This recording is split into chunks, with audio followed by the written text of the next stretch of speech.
Alright guys, welcome back to another video. Welcome back to Abraham's Garage. Hope you're good, because I'm good, and hope you're good, and we can all be good together. I'm back today with a new video of the BMW X5M, and this is a very nice car. I really like it, so let's go and check it out. If you're new to the channel, don't forget to subscribe, and if you like the video, don't forget to give me that thumbs up. Let's go and check it out.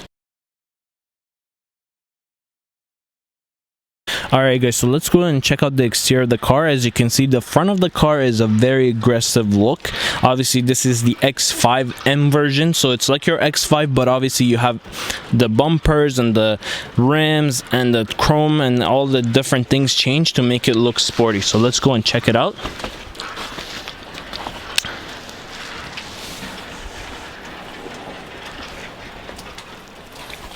This is the side profile of the car.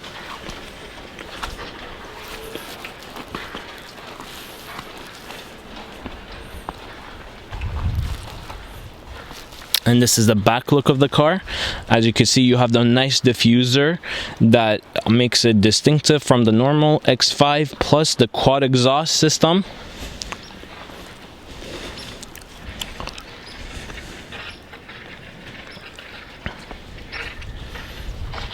And then coming out, this would be this side of the car, the look of this side of the car. Another look of the outside of the X5M.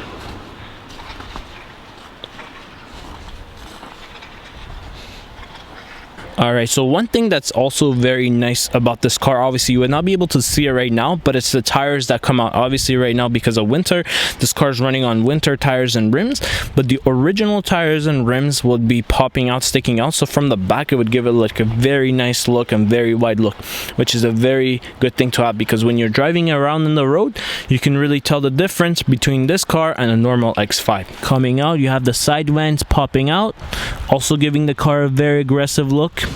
Alright guys, let's go on the interior of the car and check it out. As you can see, you have the smart key access system where you can unlock and lock the vehicle with your fingers.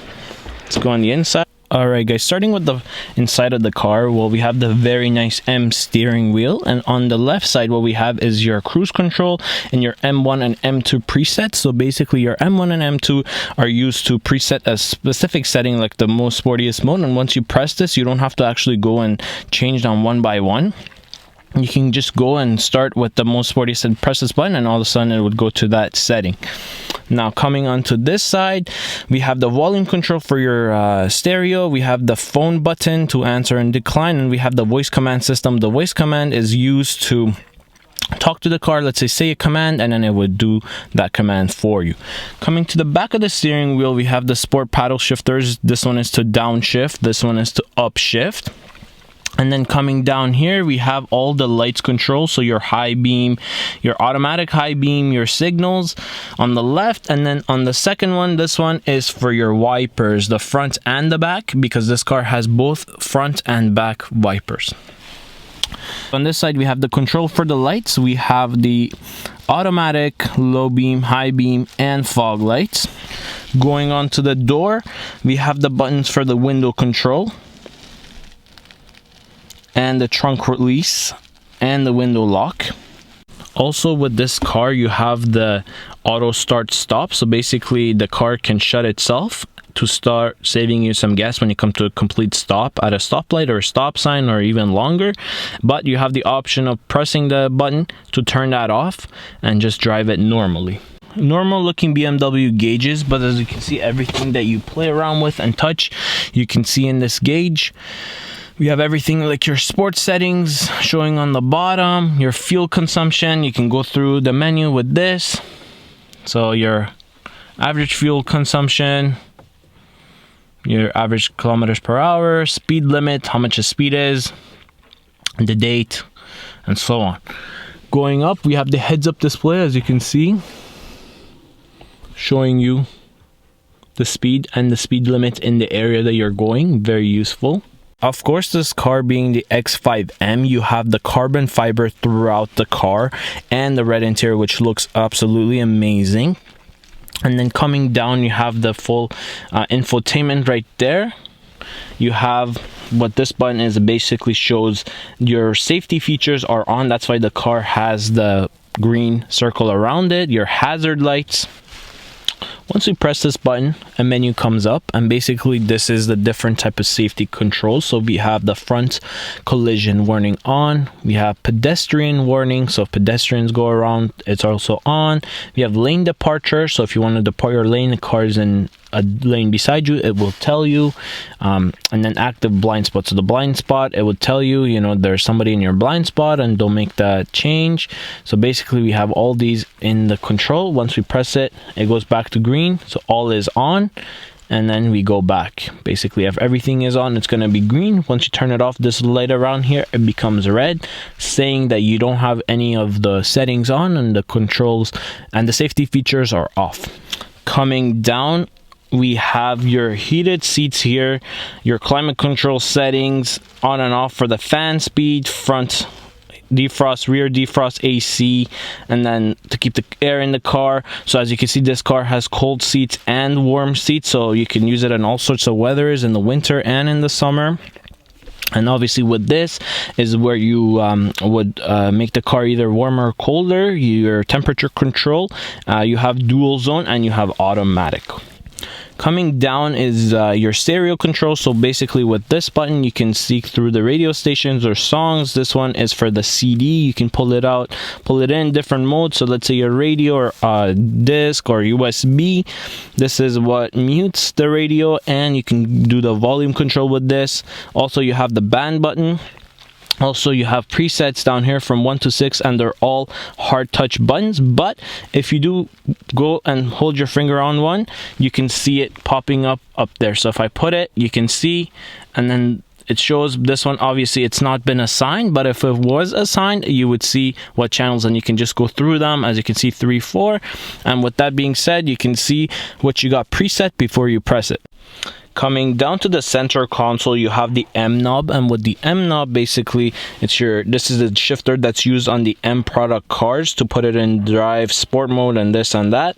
Coming to the side, you have the traction control button off and on. You have your engine, which you can press for efficient, sport, or sport plus. Then you have this, basically your shocks, and if you were to press it, you get comfort, sport, or sport plus, and then you have your steering, again, comfort, sport, and sport plus. You can customize these by pressing all these 3 buttons, and you can customize them individually. Now let's say if you want to do this fast and you have a preferred setting, you can press to the setting that you like, and then going back onto the steering wheel, you can press one of these M buttons to preset on that, and then using this, you can press this button. Let's say M1 is for like everything sport plus, and very quickly the car would go into everything sport plus. Once you're pressing these buttons in the middle, let's say for your sport settings, everything in your dash pops up too. So if we go onto the dash, as you can see right here, if you were to press the sports button, you can see this is for the engine, efficient, sports, and then you select to go to the next one, sports, sports plus, comfort, and then the steering wheel, sport, sport plus, comfort. All right, so we have a couple other buttons here. We have the parking control, we have the camera. So if you want to see the camera, you press this up, and this is your downhill button. So pressing this button, you can set the car to a certain speed, and basically if the car is just going, let's say you're driving on drive and the car starts accelerating in a downhill position, the car would automatically brake, and it would bring it down to that particular speed that you want. So let's say you set it at 40, you're going down the hill, because of the hill the car speeds up to 45, it's going to automatically brake and stop at 40, whatever you set it to. On your M transmission, we have obviously this right here, and then this way neutral, up for reverse, and then D for drive, and one more to put it in sports. Also, you can do manual shifting with down here as well as your paddle shifter, so up for down, and then down for plus. Over here we have the automatic parking hold and auto hold. So you can press this button and the car will automatically hold when it comes to a stop. This one, it will change the aggressiveness of your shifting, so you can control that with this. Also, something very interesting about this car, it does not have a park button. So what you need to do is you just put it in drive, and then you turn off the car, and the car automatically goes into park. Or let's say if you're in neutral, once you put it into park, once you open your door, then that's when the car goes into park. So that could be a little confusing when you look around. There's no park button, but that's how you actually do it.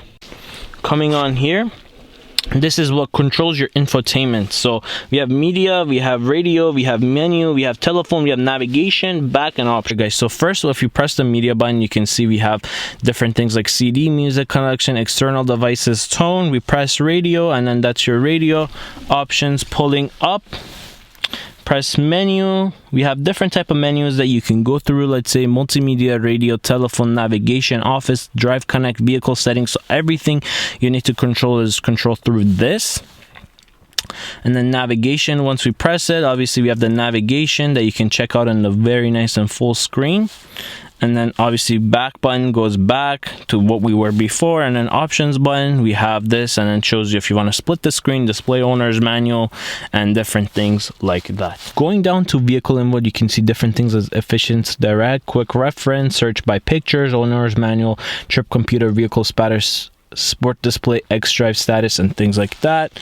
Going back, we have the settings. Once you press on the setting, we have the things like M1, M2 that you can set up, like I mentioned with the buttons on the steering wheel. It would show heads-up display, instrument cluster, display time, language, touchpad, connections, tone, speed, climate, lighting, doors and keys, parking, front warning, tailgating, profiles, different profiles, so you can set up different people sitting in, and it automatically would select that profile, quickly change everything to that, software update, and GPS tracking. So those are the things you can see in your vehicle setting.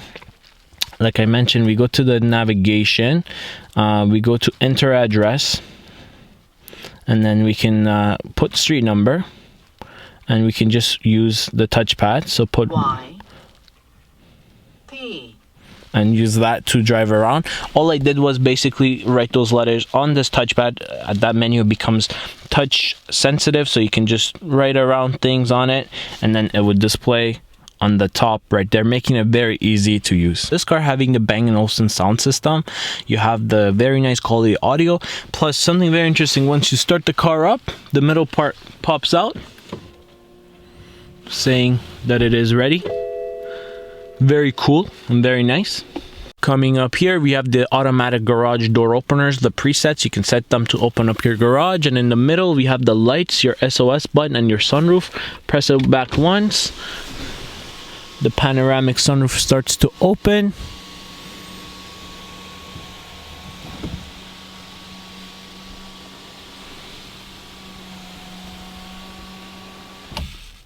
And then you can press it again for the actual sunroof to open, or for it to tilt, just press it and it would go off like that. As you can see, we have the double open right there. And then something that you have in the back seat is the manual shade control, so you can take this, bring it up.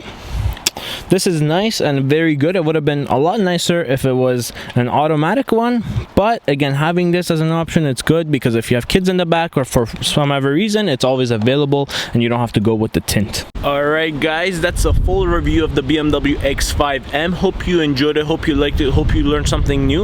If you're new to the channel, don't forget to subscribe, and if you liked the video, put that thumbs up. Hope to see you soon in my next video. Have a good one.